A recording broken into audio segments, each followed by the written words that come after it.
David is a professor of aeronautics and astronautics and Dibner Professor of the history of engineering and manufacturing at MIT.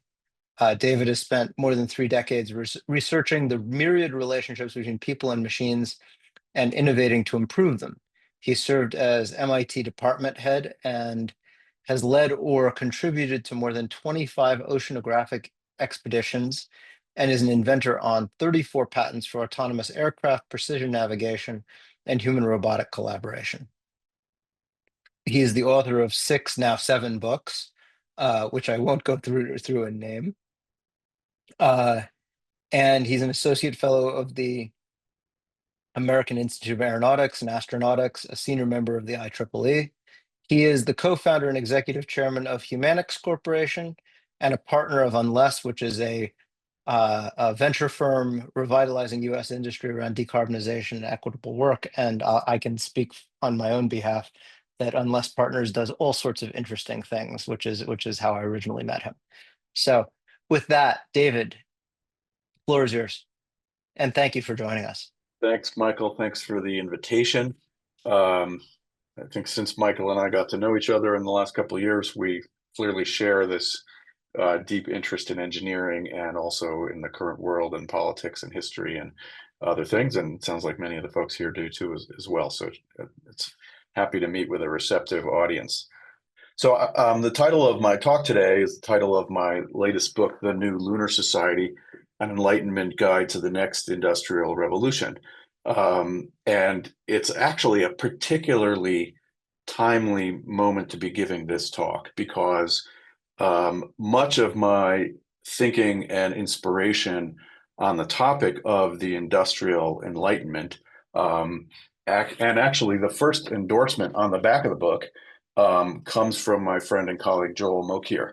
And for those of you who pay attention to these things, he won the Nobel Prize in economics just 2 days ago for that work. And so it's enormously gratifying. It's actually the second year in a row that the Nobel in economics has been given for historically oriented work. But I think Joel has really been one of the great minds in economic history for many, many years. And, I've long been a fan of his work. And I think it's among the few things that really capture some important essences of the world we live in today. And it's actually interesting. I watched last night his kind of mini lecture at Northwestern where he teaches upon receiving the Nobel. And he said, I'm in 2 departments and I think I'm the most left professor in the economics department and the most right professor in the history department, which is a typical humor of his, but also captures something I think that's important, which there is a gap between the humanities and economics and even engineering these days, where in my own field, in the history of technology, there's a lot of attention paid to underappreciated stories and folks who haven't been talked about in the past, which is all important. At the same time, none of our PhD students know anything about James Watt or steam engines or Thomas Edison or any of those things. And those are important stories, even if we don't want to retell just simple great inventor narratives. So this is a historical book.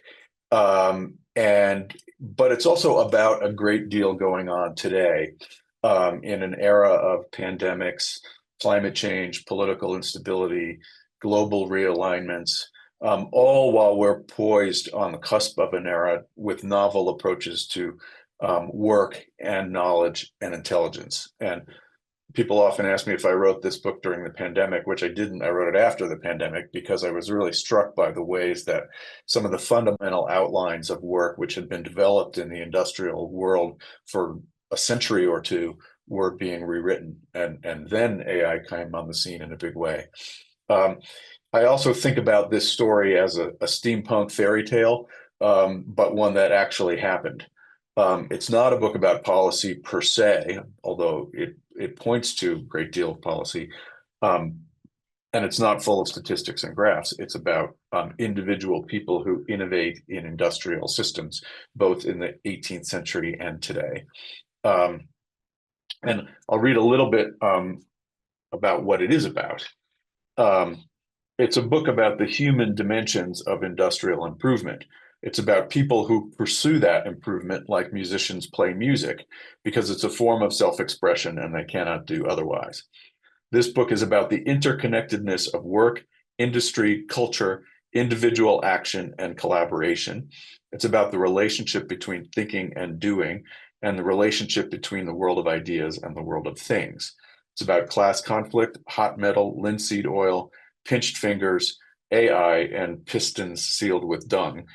It's about canals and mines and delicate manufactured tea sets adorned with dancing nymphs. And it's about industrial systems as extensions of and even mirrors of human society, and about how both of those things can change together. And it's actually the first of my books in some way that's aimed at a younger generation, particularly the kind of folks that I see as students at MIT who are thinking about working in the world of technology to encourage them to work in industry. And really the key word in the whole book is industry. And not only as a kind of sector of the economy, if you still to this day ask ChatGPT or DALL-E to make you an image with industry, it'll give you belching smokestacks from the 19th century. But industry is a human virtue before it was a sector of the economy, and I'm arguing in the book to revive it as that sustained application of effort toward a particular goal. And the industrious revolution preceded the industrial revolution.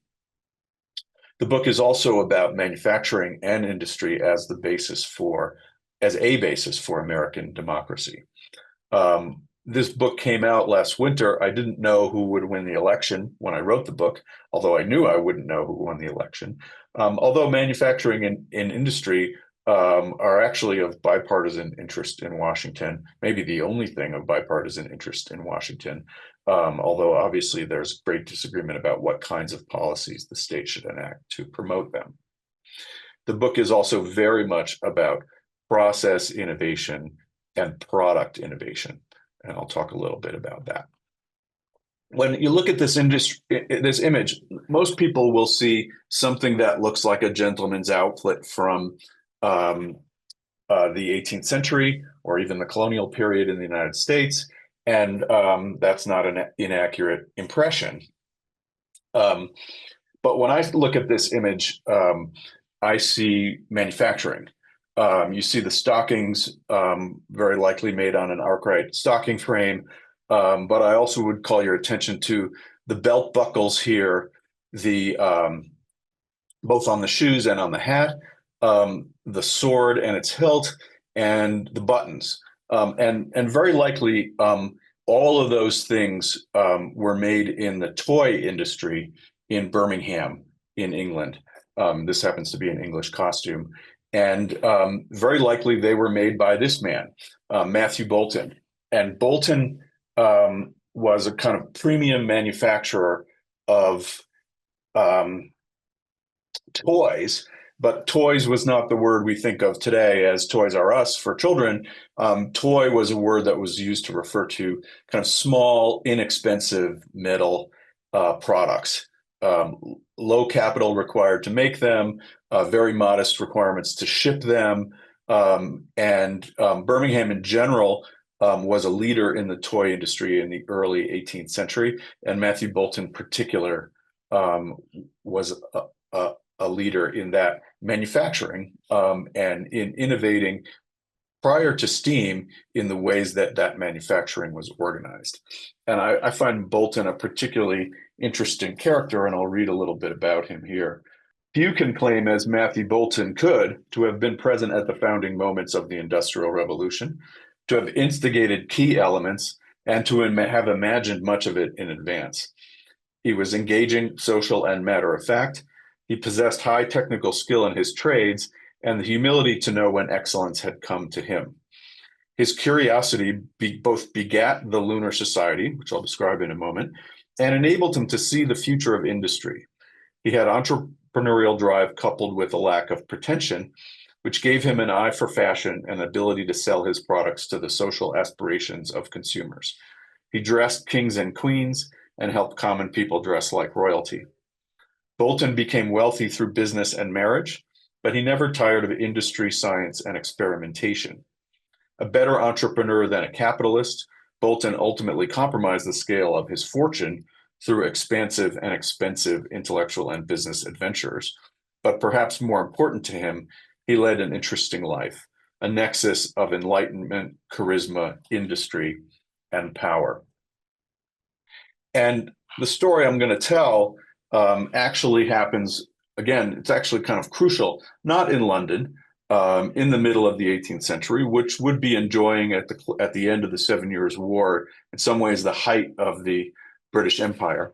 But in Birmingham, almost a literal backwater. There was not even a good road between Birmingham and London when Bolton began his career.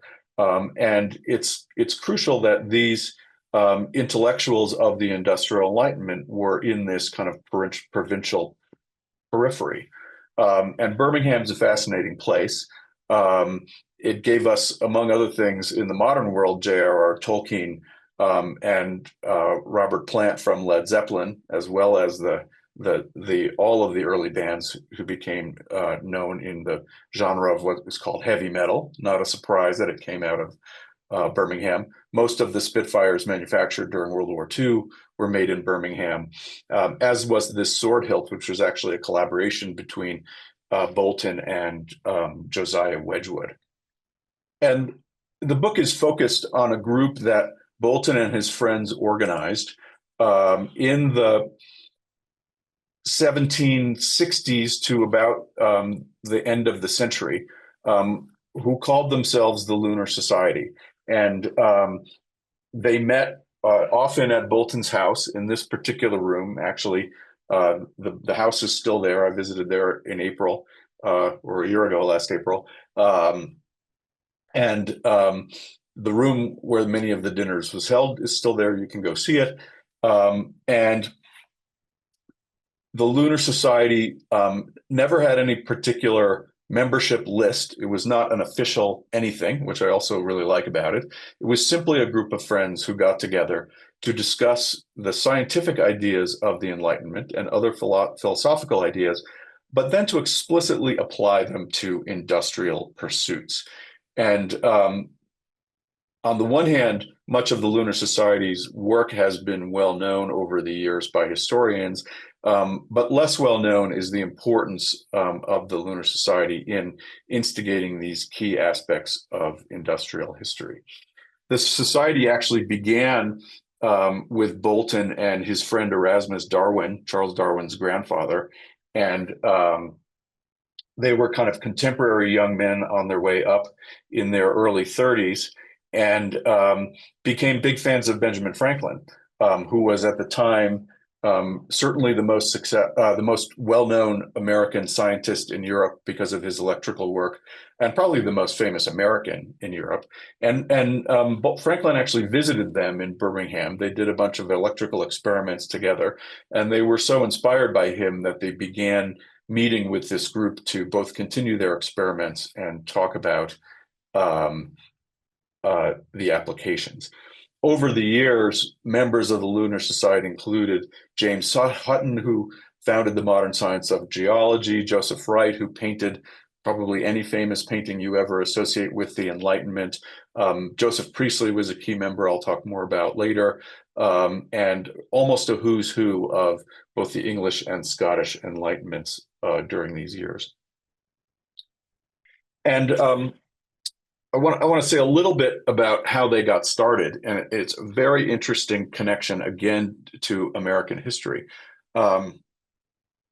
There was a young physician named William Small, and Small was from Glasgow and absorbed the ideals of the Scottish Enlightenment, which for interesting reasons was really the major aspect that influenced the folks in Birmingham. And he came to the United States in the 1740s to teach at the College of William and Mary. And as it happened, when he showed up, they had recently fired the entire rest of the faculty for drunkenness and other misbehavior. And they said, welcome, Dr. Small. You're going to have to teach every single class till we hire a new faculty. And for the next 2 years, that's exactly what Small did. And he did what he knew, which was to teach Enlightenment principles. Rather than theology and law, he taught demonstrations, he taught history, he taught the English empirical approach to the world. Now, it happens that during those 2 years, one of the students who took every single one of his classes with Small was Thomas Jefferson. And to the end of his days, Jefferson gave Small credit for opening his mind to the Enlightenment. And I trace a little bit in the book the traces of Newton's Principia, which are in the opening sentences of the Declaration of Independence. And Jefferson had read the Principia with William Small. And that's actually a very important historical connection that's only relatively recently been discovered by historians who for years sought for the origins of Jefferson's Enlightenment principles. While Small was there, actually, Franklin visited Williamsburg and convinced him that he should go back to London, which he did, ostensibly to buy scientific instruments for the teaching laboratory at William and Mary. And he did buy the instruments, but he sent them back and never returned to the United States. Small then hung out with Franklin in London and attended meetings of the Royal Society. And Franklin sent him to Birmingham and said, you should go meet this guy, Matthew Boulton, who I met a few years ago. He's doing some interesting work. So Small went to Birmingham and quickly hit it off with Boulton, settled there as a physician, and quickly before he did, he went back home to Scotland to formalize his medical degree, came back to Birmingham and said to Boulton, you really ought to meet this guy I met there, this young instrument maker who thinks he has an improvement for these engines that have been used to pump out mines. And of course, that was James Watt. And within a few weeks, Watt came to Birmingham to meet with Boulton. And the first time he came, Boulton was out of town. And so Small and Darwin showed him around Boulton's factory. And at that point, Watt had been struggling for nearly a decade to make his engine work. He did not have either the financial capital or actually the engineering skills to manufacture even one of his engines with a separate condenser. And he realized pretty quickly this was a place that could help him make it work. He came back a month or two later and did meet Boulton in person. And the two of them spent 2 weeks together, sharing a vision for what steam engines could do. So I'll just pause before I go there to highlight this incredible historical coincidence, which is more than a coincidence, which is that the same person who carried the principles of the Scottish Enlightenment into the United States, into Thomas Jefferson, into the Declaration of Independence, is the person who introduced Matthew Boulton and James Watt. And actually very gregarious, connecting type of personality. Small died at age 42, right about this period, very suddenly, probably of malaria that he had picked up in Virginia a couple of years before. And the Lunar Society began meeting partly to accommodate or to compensate for the loss of Small, because he was such a good informal gatherer that Boulton felt like once Small was gone, he needed a little more formalism around gathering the friends together. So Boulton is impressed with Watt's steam engine, and Watt goes back to Glasgow, and Boulton offers capital and partnership. And Watt has a investor at the time named John Roebuck, and he consults with him, and he writes back to Boulton and says, Roebuck will be happy to give you a license for my steam engine for 3 counties around Birmingham. And Bolton rejects the offer. And the letter that he writes rejecting the offer this is a quote from it. He says, "No, thank you. My idea was to settle a manufactory near to my own by the side of our canal, where I would erect all the conveniences necessary for the completion of engines, from which manufactory we would serve all the world with engines of all sizes.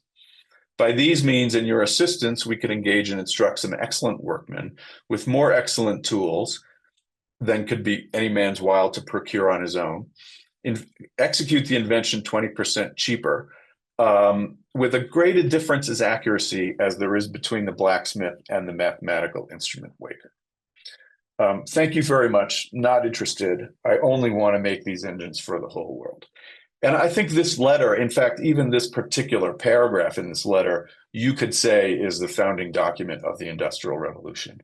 Bolton sort of sees everything that he wants to do, everything that's possible, much beyond what Watt and Roebuck had seen, and has a very grand vision for the importance of the power of steam in the world that he lives in. It takes 4 more years, but eventually Watt's investor goes bankrupt, and Bolton is able to buy the assets out of bankruptcy. Watt moves to Birmingham, and they begin at first making and then later manufacturing engines for the mining trade, to replace the Newcomen engines with more efficient Bolton and Watt engines for pumping out mines. And at this point, Watt is kind of 20 years into his own personal saga. He's exhausted. He's always been economically on the edge. He's able to pay off his debts for the first time, and he's kind of done. He says, "Look, we've sold a dozen engines in Cornwall, mining district in southwest England, and this is great. We're done." And in the words of one historian, Bolton drags Watt across the threshold of his own mediocrity, and says, no, we're not done. These engines are not really for pumping out mines. We want them to run factories. And to run factories, I need an engine that doesn't do reciprocating motion, but does rotary motion, which there were people who said that wasn't even possible. And he brings Watt back to Birmingham, puts him in a drawing room in his home. And actually, the next few years are the most productive inventing years of Watt's life. And he does make a whole series of subsidiary inventions that are crucial to making the steam engine an industrial machine. And I like this diagram because they're all in here. On the bottom right, you can see the sun and planet gear, which is a beautiful kind of Newtonian-inspired gear to take the reciprocating motion and turn it into rotating motion. Later, it was replaced by a simple crank, but there were some patent issues around it that made the sun and planet gear. On the left, you see the main cylinder, and you see the double acting steam, where the steam goes in both the above the piston and below the piston to push it and pull it in multiple dimensions, which required this rather complex and subtle and precise valve gear that Watt had to engineer, based on precision machine technology that also didn't even exist yet. Then if you were pushing and pulling, you couldn't have the walking beam up here at the top simply connect by a chain, but you needed a rigid shaft, and you needed to connect the straight movement of the piston to the essential circular motion of the walking beam up here. And Watt invented this very beautiful parallel motion to accommodate that translation. And then in the middle, kind of my favorite, is the famous flyball governor, and really the first industrial feedback mechanism, which is key to regulating the power of the engine. Because if you're running a factory with it and you bring a load on, the engine's natural tendency is going to be to slow down. You need to add more steam to speed it up. If you knock the load off, the engine could then overspeed. particularly for something later like running a textile factory that would break all the threads multiple times per day. And the flyball governor, which is the beginning of a field that I've spent much of my career in control engineering, really turns the steam engine into something that has the regularity of the clock. And these are the four key inventions that take Watt's original idea of the separate condenser and make it actually usable for industrial customers. And the first Boulton and Watt engine of this type is actually delivered in 1776, which is super interesting, just date that tells you how many things are going on around the Industrial Enlightenment in that moment. Actually, Gibbon publishes The Decline and Fall of the Roman Empire in that year. Adam Smith's Wealth of Nations comes out in that year, and I talk about how badly Smith misunderstood and misrepresented the manufacturing aspect of the pin factory, and that was the beginning of a kind of failure of economists to understand manufacturing for the last couple of centuries. And of course, obviously, the Declaration of Independence. And you have all these things happening in that 1 year of 1776. A little bit of a coincidence, but also a real crystallization of multiple threads of the Enlightenment and the particular Industrial Enlightenment. So the book actually goes back and forth between this 18th century story and current stories about work, industry, automation, AI in the present day, particularly in the kind of AI post-COVID era. I led from 2018 to 2022 MIT's Task Force on the Work of the Future with David Autor, a labor economist, and that came out as a book in 2023. And we address there, what has really become common knowledge amongst folks who study and even public discourse about the workforce, this missing middle idea, where on the one hand, on the right side, we have urban professional IT types who have really gained from advances in technology since 1945, whose career-long wages have grown pretty much correlated linearly with growth and productivity in the economy, and have been doing pretty well in general. Then on the left side, you have the many workers who are left out of that story, whose work has not necessarily been automated away, and also whose productivity and whose wages have not tracked productivity since the Second World War. They did actually up until about 1980, the late 1970s, and then there was a great divergence between these two aspects of the labor force. And then in the middle, you have, and it divides almost right around 2 years of college, what we've been calling the missing middle in the workforce.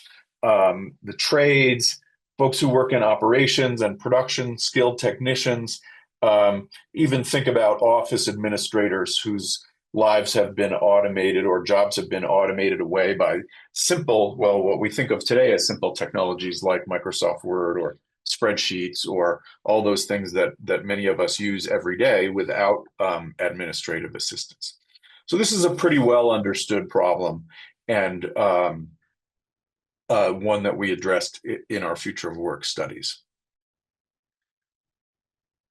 Then you have, though, something that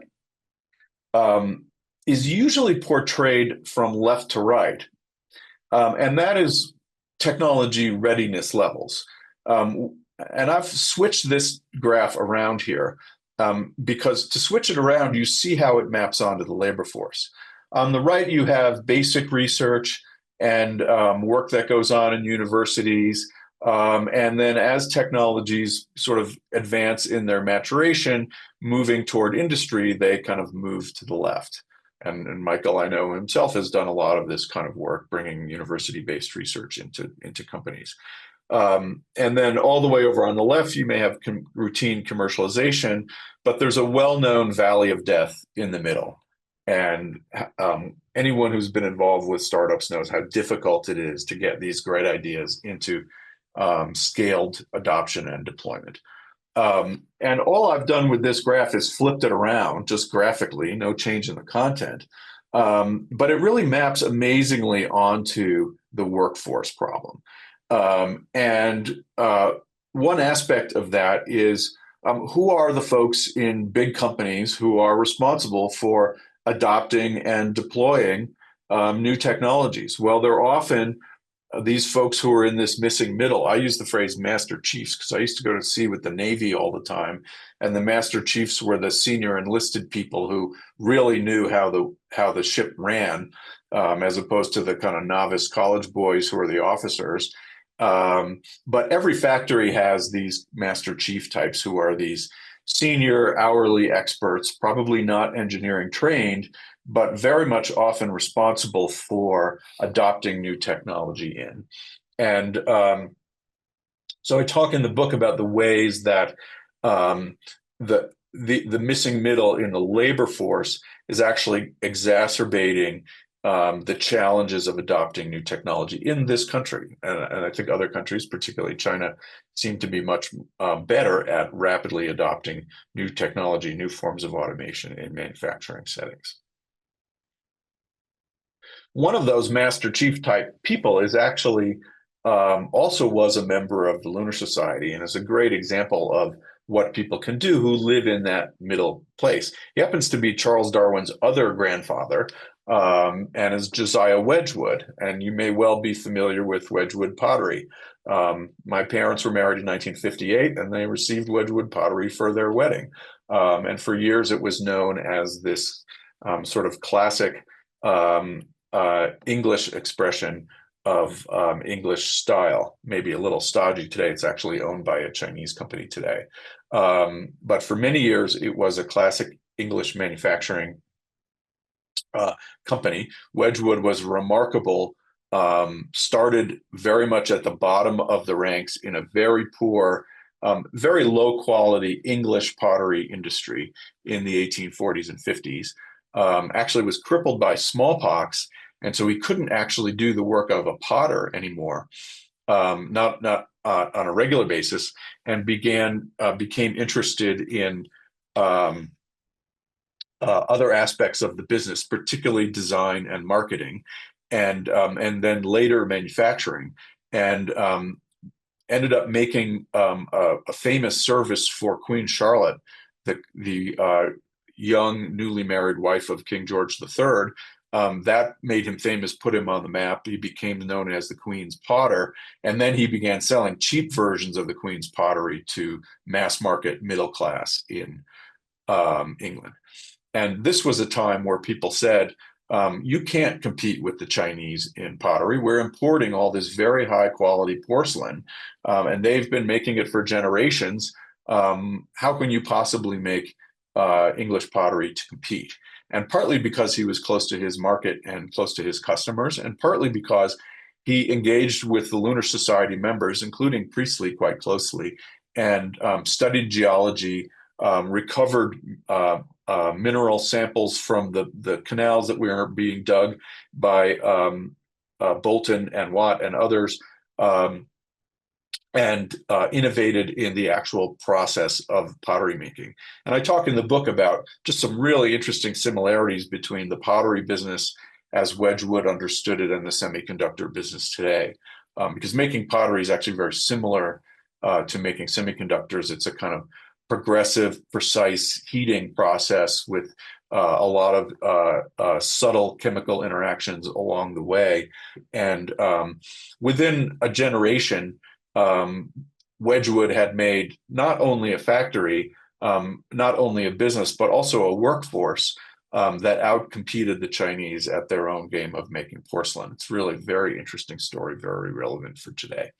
And late in his career, he was also acutely aware that that business was mostly about tea sets and sugar bowls, and those were both colonial commodities. Particularly the sugar bowls became, sugar became an example of a commodity that was corrupted by the slave trade. And there arose a political movement in England called the anti-saccharide movement, because people became uncomfortable with the fact that so much sugar was being consumed from these plantations, many of them adopting Boulton and Watt engines, but with really horrific labor conditions for enslaved workers. And Wedgwood became uncomfortable with that contradiction and actually joined the anti-Saccharite and then rather quickly the abolitionist movement at its founding, and produced this medallion over here on the bottom left, which has a depiction of an African slave looking up at the heavens and saying in English, "Am I not a man and a brother?" And this medallion, which he made by the thousands at his own expense, became a kind of fashionable accessory for the virtue signaling of the influencers of the day. He sent many cases of them to Benjamin Franklin here in the US. And I use it as an example in the book in ways that manufacturing is actually a source of social change, can be a source of social change, and can be used to improve the world in addition to its profit-making dimensions. And Wedge was just an amazing character, and I'll read you one passage about what was so important about the way that the folks in the Lunar Society were rethinking what it meant to be active in the world. In the world that the Lunar Society members inherited, heroes were warriors, great statesmen, and kings. By the early 18th century, one might find a scientist or two in the pantheon, particularly Isaac Newton. But no way would artisans or mechanics or engineers rise to comparable prominence. It remains a hopeful and Enlightenment idea that one can become known through collaboration and building more than through birth or conquest or power. Josiah Wedgwood asked his partner Thomas Bentley at one point, "Do you really think that we might make a complete conquest of France?" And he was referring not to fighting or force, but to commerce. "My blood moves quicker. I feel my strength increases for this conquest," he continued. "Conquer France by pottery ware." And Wedgwood admitted that the notion sounded vulgar, but it excited him nonetheless, replacing old battles of blood with more modern battles of commercial and technical competition. I talk a little bit about Wedgwood's own scientific work. He actually invented a pyrometer, which was a way of measuring very high temperatures, because at the time you couldn't measure any temperature above the boiling point of mercury, which is what was used in a thermometer, which is about 600 degrees, but you needed many thousands of degrees for pottery work. And he invented this pyrometer, which is based on the shrinkage of these small cylinders of ceramic material in proportion to temperature. Actually created his own temperature scale. For many years was called the Wedgwood, that was used above the temperatures where Fahrenheit was useful. Was elected to the Royal Society on the basis of this work. And this actually particular pyrometer that he made, which is in the London Science Museum, was the one that was in George III's personal collection. And it's a great example of, is this a form of automation? Is he de-skilling his workers who are used to assessing the pottery by eye? Or is he giving them a quantitative basis for the work where they can remove the temperature assessment out of the creative process, but then enabling them to create and fire and experiment with much more precise temperature profiles, really expand the palette of creativity in the process innovation, which they subsequently did, which enabled them to really grow the ability with both the pottery itself and the glazes, which were, of course, key to the marketing there. And, just a wonderful analogy to ways that information technologies in general, and particularly AI tools, are sort of caught between these social debates about de-skilling, but also radically enhancing the capabilities of the people who are able to use them. And the outcomes of those phenomena for the workforce are not preordained inside the technology themselves, but have a great deal to do with how they're managed and deployed. And I finished the book with an example from only a few years later, starting with this painting on the left, which is the great painter John Singleton Copley. And this famous painting of his in the Boston Museum of Fine Arts, Copley was famous for painting clergymen and merchants and political leaders. He was actually only one painting he made in his entire career of an artisan. You can see this painting here. It's actually Paul Revere, and Paul Revere was a silversmith, and he's pictured here not only with the products of his labor, but with his tools, and almost looking up and saying, "You're interrupting me from my important work." And Revere, very much like Wedgwood, was one of these characters in the middle. It was because he was a silversmith that he was able to play his crucial role in the Revolutionary War. He was familiar, his clients were the political and military leaders at the time, the purchasers of silver. But he was basically a blue collar guy and able to communicate with the more rank and file troops quite effectively, became known, of course, for actually imported in some way some of the English neoclassical styles that Wedgwood and others had pioneered, including this beautiful example up here on the right from Minneapolis with what became known as the Federal style here, but was really a variant of Wedgwood's neoclassical style. But after the war, Revere received what was probably the first technology R&D contract from the U.S. federal government to investigate and develop copper rolling, which had a very strategic impact in sheathing. The British were already doing it on their ships, and the Americans wanted to develop a domestic source of copper. And Revere actually innovated in copper rolling. You can still see it today in the Revere ware that you may use in your on your stove. And made a factory, had one of the first contracts from the federal government of any kind, certainly the first one for industrial development, and carried a lot of these industrial Enlightenment ideas into the early republic, along with others like, of course, Alexander Hamilton. And although it didn't make it into the Broadway musical, his famous report on manufacturers really laid a lot of the basis of the justification of U.S. federal support for manufacturing ever since then. So the links between the Lunar Society and more generally the Industrial Enlightenment, and both the Industrial Revolution and the development of industrial dimensions of the United States right at the core founding moments are things that I draw quite extensively in the book. So just to wrap up, I work a lot today in new industrial companies. Michael and Bob and I have done some of this work together. I founded a firm, as Michael mentioned, called Unless. I'm actually out here in Colorado right now for some of our partner meetings. And we invest in companies that are working on industrial transformation in various ways. Trying one example here, started by West Point graduates, called Sustainment, which is a software platform that creates resilient and secure domestic supply chains. Another really interesting one called Panthalassa out in Portland, Oregon, is actually building these giant buoys, 200 feet tall, in the very bay here, by the way, that the Liberty ships were manufactured in during World War II. And these things then go out to sea, eventually down into the Southern Ocean around Antarctica, and generate power and can do inference for AI on board with the cheapest green electrons on the planet.